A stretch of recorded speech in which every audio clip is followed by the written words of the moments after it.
Hello and welcome to Contact Sport. I'm Paul Kennedy. Today we'll profile a champion who was inducted into Australia's Basketball Hall of Fame 26 years after his death, and we'll take a look at an athlete charging towards London. Quite tough at the start, getting back into athletics and then doing the training sessions, so we've slowly been building it up over time. But firstly, it's worth noting and maybe spruiking whenever Australia beats the United States in basketball, even if it's 3-a-side and at the Youth Olympics. But the Aussies were magnificent to come from behind and then win this match in overtime. They'll now go on to the gold medal match against China, while the USA will have to be content, if not distraught, to be playing for the bronze medal. Let's hear now from a very excited Hannah Kaser, who sealed the victory with her final shots. I'm stoked. I don't know what to say. I'm hot. That was incredible. At the start, we were a bit shaky and we pulled through. Everyone stayed with us and the crowd stayed with us. It was just the most amazing feeling. I couldn't ask for a better game.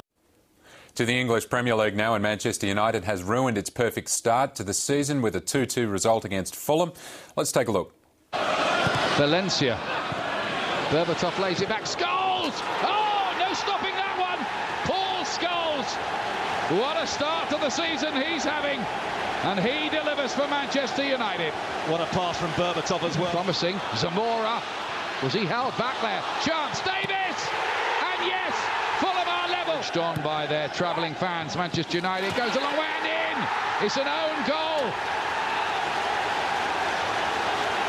Breda Hangeland, unknowingly, played up towards Hangeland and a goal! Would you believe that? The moment and the man is Breda Hangeland, an own goal at one end, an equaliser at the other. To the AFL now, and it served up some memorable moments on the weekend, including Brent Harvey's 300th match. There's also a 24-year-old debutant slotting a goal with his first kick in professional football, giving the Bombers something to smile about in a day full of frowns. And of course, there was that mark by Liam Jarrah. He thumps it along. Jarrah! Unbelievable! Oh, my Lord. What an outstanding mark. The 300 gamer can seal the game, doesn't go for it. The kick to Edwards, great. Who knows? 2 more years left in him. Certainly only needs another 11 games to go past Glenn Archer's all-time games record. Convincing. Prismal gets a hand to it, lays it off. Morigliani goes long. It will bounce through it. Clears the line. Lovely goal. Then Eston are able to then control the ball, but that's a really good start to Morigliani's AFL career. Marcus the Rig Morigliani there, drafted at 24, another mature-aged rookie in the AFL. Now, what now for the Dragons of St George Illawarra? They sit on top of the ladder, but should they be the premiership favourites?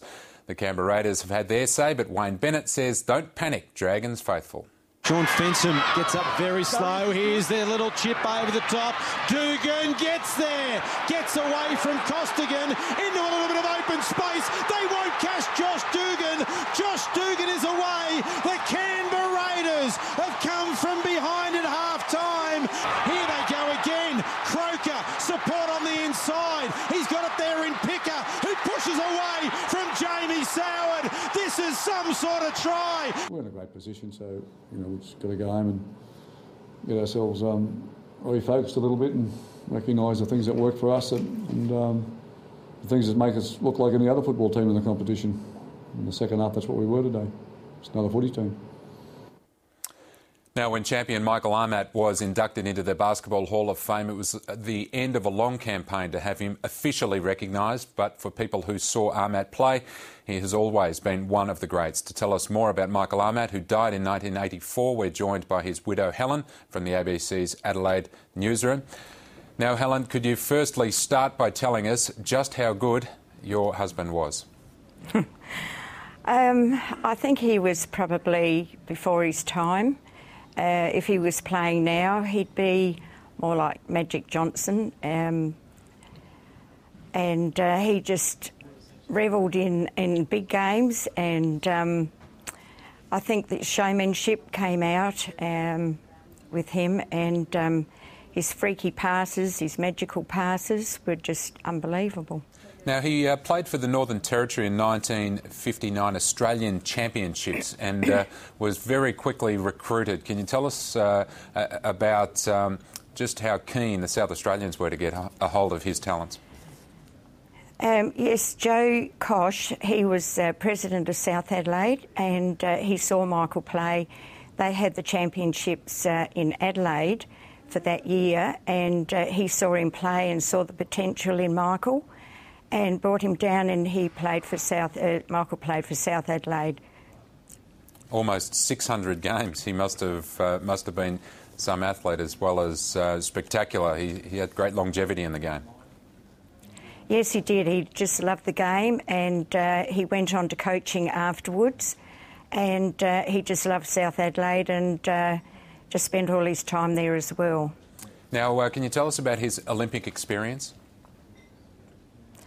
In 1964, he went over to Tokyo